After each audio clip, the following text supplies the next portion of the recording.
this summer. Good evening and thanks for joining us for News Channel 9 at 5. I'm Latricia Thomas. And I'm Calvin Sneed. We begin with 2014 election coverage in Georgia. Primary voting is underway right now, and a handful of races will likely end in runoffs later this summer. The U.S. Senate, State Superintendent, and Governor's race all have 3 or more candidates for each party.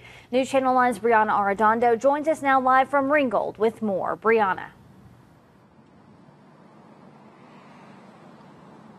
Yes, when voters head to the polls today, they're going to be deciding whether or not which candidates get another shot a couple of months from now. A candidate must get 50% plus 1 of the vote in order to avoid a runoff. And if a runoff does happen, the voters will be asked to go back to the polls. So I asked if they think that spending money on those elections is really worth it.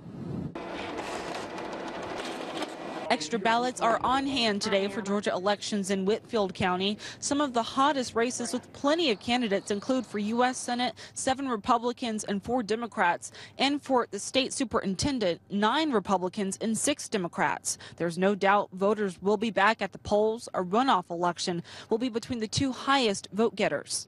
Now, the election is a federal law this year, and it's going to be 2 months later. Instead of the 21 days, it's going to be 2 months, July the 22nd.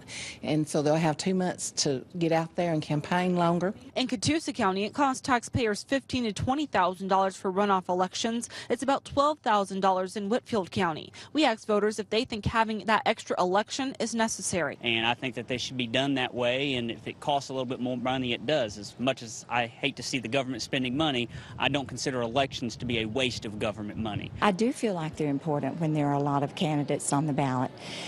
We as voters and taxpayers need to make sure we've done our research and know exactly, but when it comes down to having several people and the choices are narrowed, I think it's also very important then that we keep researching, and I think, you know, a runoff is what we have to do if there's several people in it. Coming up new at 6, we'll have details about why moving a school board election is an option for a local county. Of course, we'll have continuing election coverage for you as those results come in. For now, live in Ringgold, Brianna Arredondo, News Channel 9. Thanks, Brianna.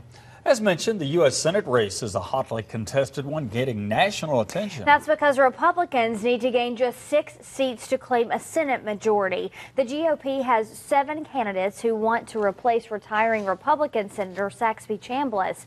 4 candidates are running in the Democratic primary. As you heard, the primary race will likely head to a July 22nd runoff. If it's any indication that voters are paying attention, early voting is up from just 4 years ago. As for today's turnout, News Channel 9's Alyssa Sperato is at the polls in Whitfield County. She joins us now live with what she's seeing at one precinct in Ringgold. Alyssa? Good evening, Calvin and Latricia. I'm here on Nashville Street with the Catoosa Hall right behind me.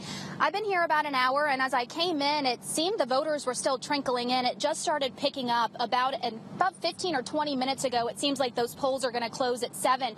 Now, reminder, if you have not made it out to the polls just yet, you have until 7 o'clock to do so, except in Whitfield County, where the west side and the Varnell precincts will be open until 7:30 because of problems with ballots they had earlier on this evening. I had a chance to speak with the Georgia Governor of Elections here in Catoosa County, who told me that the voter turnout, even though it might not look like much, it's trending better than in 2010. They told me in 2010 the voter turnout was about 10.98% total with 4,355 voters.